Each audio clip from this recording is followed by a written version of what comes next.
This is Kentuckiana's 24-hour news channel, WHAS 11. Live at 6, from the leader in television news, Gary Rodemeyer and Melissa Swan. This is Kentuckiana's news channel, WHAS 11.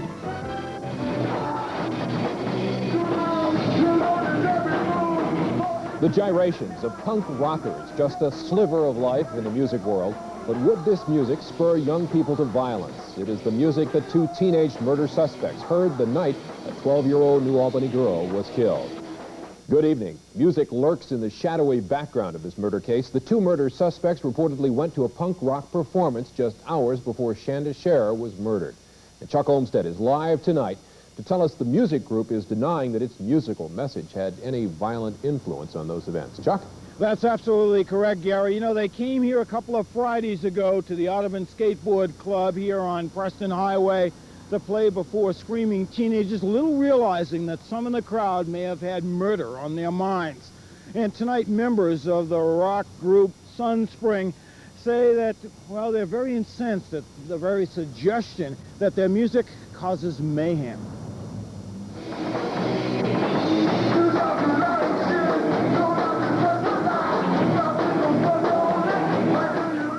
This is Sunspring performing last May at the collegiate school, but they never finished, halted minutes later because school officials feared it was getting out of hand. It's the same music, the same lyrics that murder suspects Mary Tackett and Melinda Lovelace listened to watching the group perform the night police say they would later kidnap, torture, and eventually kill Shanda Scherer. According to court transcript, the two were en route to what was referred to as a hardcore show on Preston Highway in Louisville, hardcore being a punk rock type of music group. Music that can incite to kill? Lead singer Scott Richard tonight says that's ridiculous. No, of course it didn't play a part, I don't think, because, you know, our music has nothing to do with, you know, violent feelings or anything like that. If anything, it's, you know, expression of feelings and trying to get over things and, you know, dealing with life. These words, for example, from one song, carving a hole deep past the inside of you, scraping your skin apart from my hand. How do you compare with how we used to be? How do you compare with me now? Could those girls have misinterpreted what was just designed to be a good show? Could they have read some message into that performance? Possibly they could think that it was an evil thing, but definitely it was not an evil thing. No songs about killing? No songs about killing. About murder or hitting even? No, sir. Band members like Jason Hayden say, however, they do recall seeing murder suspect Melinda Lovelace at some of their earlier concerts, too. But they say you can hardly use music to justify murder. I would say they're nuts.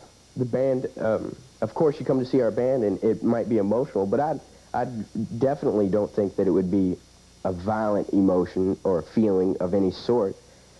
If they were very misinterpreted and very confused. You'd have to be a confused person anyway to murder somebody.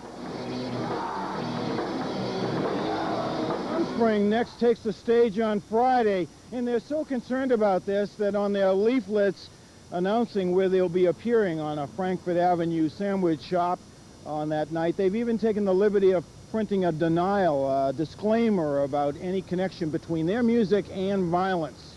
This is Chuck Olmstead. Gary, Melissa, back to you. Chuck, I know this debate over music and rock music and violence is not new, but it sounds like this band is taking this pretty seriously. Well, they do. You know, as you listen to them, they put a lot of thought into their interviews, and they seem to put a lot of thought into some of their music. And they believe, like most entertainers, that they have a responsibility to their audience to do the best they can, but that's where the line is drawn. They don't necessarily believe they're responsible for the variety of responses those audiences may have weeks, hours, months later. All right. Chuck Olmstead, thank you very much. We have a quick update on the Scherer murder investigation now.